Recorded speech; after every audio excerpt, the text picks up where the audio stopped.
Namaku Pak Soleh. Sudah lebih dari 12 tahun aku bekerja sebagai sopir bus antar kota. Hidupku sebagian besar dihabiskan di jalan, terutama pada malam hari. Banyak orang tidak suka mengemudi malam. Katanya terlalu sepi, terlalu gelap, dan terlalu banyak cerita aneh. Tapi buatku, malam justru terasa lebih tenang. Setidaknya dulu begitu. Malam itu hujan turun ringan di terminal kota tempatku bekerja. Lampu-lampu terminal memantul di genangan air di lantai. Beberapa penumpang terlihat menunggu dengan wajah lelah. Aku baru saja selesai mengecek mesin bus ketika petugas jadwal memanggil namaku. "Pak Soleh, ini jadwal berangkat malam ini." Aku mengambil kertas itu. Rute terlihat normal. Tapi ada satu hal yang langsung membuatku berhenti membaca. Tujuan Terminal Sukamarga. Aku mengernyit. Nama itu terasa asing. Padahal aku sudah hafal hampir semua terminal di jalur ini. Aku berjalan ke ruang sopir. Di sana ada beberapa sopir lain yang sedang minum kopi dan merokok. Aku menunjukkan kertas itu. Terminal Sukamarga itu di mana ya? Ruangan langsung agak hening. Salah satu sopir menatapku lama. "Pak Soleh yang dapat?" "Iya." Dia menghela napas pelan. Lalu sopir paling tua di ruangan itu berkata, "Sudah lama tidak ada yang dikirim ke sana." Aku tertawa kecil. "Memangnya kenapa?" Dia tidak langsung menjawab. Beberapa detik kemudian dia berkata pelan, "Kalau nanti sampai, jangan berhenti terlalu lama." Aku mulai merasa aneh. Kenapa memangnya? Dia menatapku serius. Karena kadang yang naik di terminal itu bukan cuma penumpang biasa. Suasana tiba-tiba terasa dingin. Tapi aku tetap berusaha santai. Dalam pekerjaanku, cerita seperti itu sudah biasa. Sopir selalu punya cerita aneh tentang jalan. Tapi aku tidak menyangka bahwa malam itu aku akan melihat sesuatu yang tidak bisa dijelaskan. Jam sudah lewat tengah malam. Bus mulai dipenuhi penumpang. Sebagian besar langsung tertidur begitu duduk. Aku melihat daftar kursi. Masih ada beberapa yang kosong. Aku hampir menutup pintu bus ketika tiba-tiba seseorang berlari dari arah luar terminal. Seorang pria tua. Dia terlihat tergesa-gesa. "Masih bisa ikut, Pak?" katanya. Aku mengangguk. "Masih." Dia naik dan duduk di kursi tengah. Aku tidak terlalu memperhatikan. Perjalanan pun dimulai. Lampu kota perlahan menjauh di belakang bus. Suasana di dalam bus cukup tenang.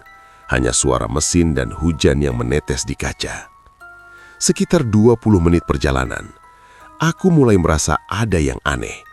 Aku melihat kaca spion. Penumpang terlihat lebih banyak dari sebelumnya. Aku mencoba mengingat lagi. Di terminal tadi tidak sebanyak ini. Aku melihat lagi. Sekarang aku mulai menyadari sesuatu. Beberapa orang duduk di kursi yang tadi kosong. Padahal bus tidak pernah berhenti. Jantungku mulai berdetak sedikit lebih cepat. Aku mencoba meyakinkan diri. Mungkin aku salah ingat. Tapi lalu aku melihat pria tua tadi. Dia menatap lurus ke depan. Tidak bergerak sama sekali sejak naik. Lalu lampu bus berkedip. Sekali, 2 kali.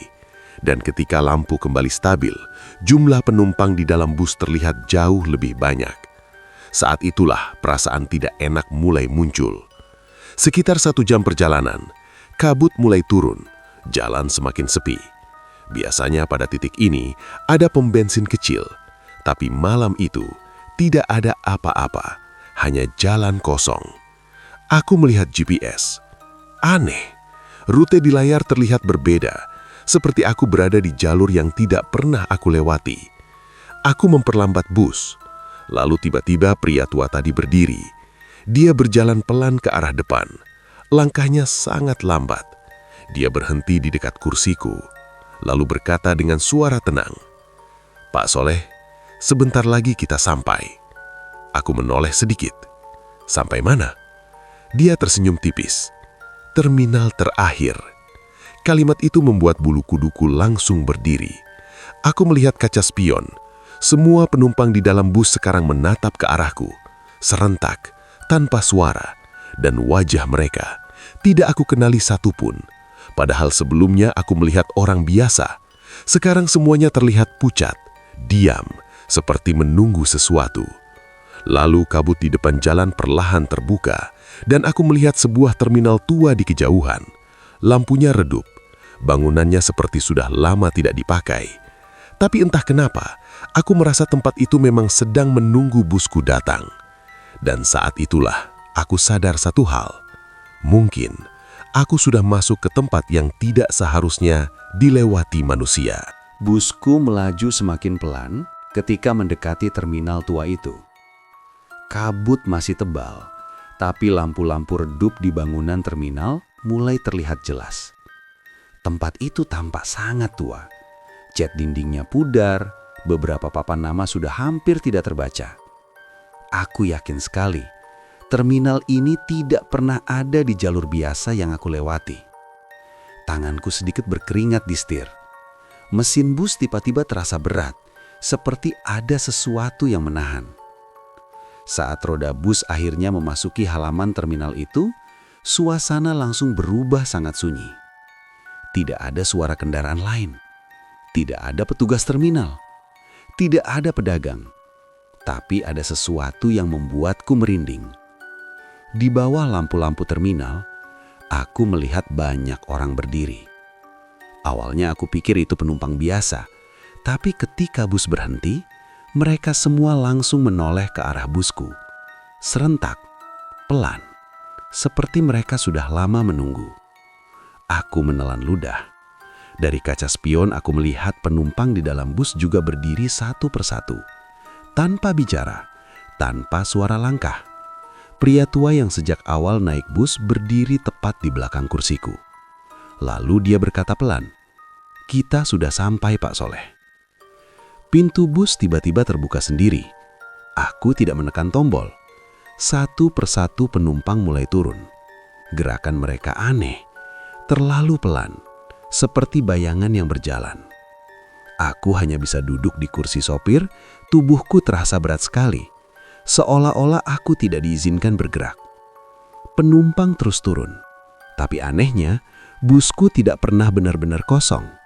Setiap kali beberapa orang turun, sepertinya masih ada banyak orang di dalam. Seolah jumlah mereka tidak pernah habis. Aku mulai mendengar sesuatu. Bisikan, sangat pelan. Seperti banyak orang berbicara bersamaan. Dan ketika hampir semua penumpang sudah turun, pria tua itu menoleh ke arahku, lalu berkata sesuatu yang membuat jantungku berdetak lebih cepat. "Pak Soleh, sekarang giliran yang baru." Aku tidak mengerti maksudnya. "Giliran apa?" tanyaku. Pria tua itu tidak langsung menjawab. Dia turun dari bus, lalu berdiri di luar pintu. Semua orang yang ada di terminal itu sekarang menatap ke arahku. Tatapan mereka kosong, dingin, dan entah kenapa, aku merasa mereka mengenalku. Aku mencoba menyalakan mesin bus. Mesin tidak menyala. Aku mencoba lagi. Masih tidak bisa. Tiba-tiba salah satu orang dari kerumunan itu berjalan mendekat. Seorang wanita. Pakaiannya seperti orang zaman dulu. Wajahnya pucat. Dia berhenti tepat di depan pintu bus, lalu berkata dengan suara yang sangat pelan, "Kami sudah lama menunggu bus ini." Aku merinding. Apa maksudnya? Dia tidak menjawab langsung. Sebaliknya dia melihat ke arah terminal yang gelap di belakangnya. Lalu berkata lagi, "Banyak dari kami tidak pernah sampai ke tujuan." Saat itu aku mulai menyadari sesuatu yang membuatku semakin takut. Wajah-wajah orang di luar terminal itu terlihat aneh. Beberapa seperti luka, beberapa seperti basah, beberapa terlihat seperti korban kecelakaan. Tiba-tiba ingatan tentang cerita lama muncul di kepalaku. Cerita yang pernah ku dengar dari sopir-sopir senior. Tentang kecelakaan besar bertahun-tahun lalu. Bus malam yang jatuh di jurang dekat jalur ini. Semua penumpangnya meninggal. Dan sejak saat itu, orang-orang mengatakan ada terminal yang kadang muncul di malam tertentu. Terminal untuk mereka yang tidak pernah sampai tujuan. Aku langsung merasa dingin. Aku mulai memahami sesuatu. Bus ini bukan hanya bus biasa malam ini. Bus ini sedang membawa mereka. Dan mereka tidak ingin perjalanan ini berakhir. Aku mencoba membuka pintu dan turun.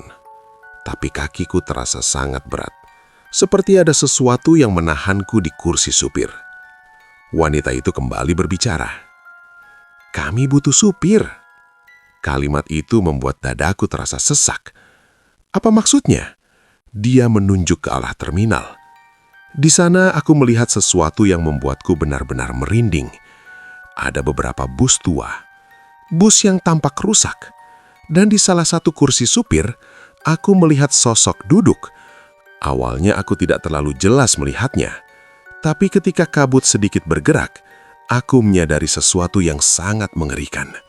Supir itu manusia, tapi wajahnya kosong, seperti seseorang yang sudah lama terjebak di sana. Lalu pria tua tadi berkata dari luar, "Setiap beberapa tahun, selalu ada supir yang datang." Aku menelan ludah. Dan kalau tidak ada, pria itu tersenyum sedikit. Bus tidak akan pernah berhenti datang. Aku mulai panik. Aku tidak ingin menjadi supir mereka. Aku memutar kunci mesin lagi. Sekali, tidak menyala. 2 kali, masih tidak menyala. Wanita itu sekarang mulai melangkah naik ke bus. Udara menjadi sangat dingin. Bisikan kembali terdengar. Semakin banyak, semakin dekat.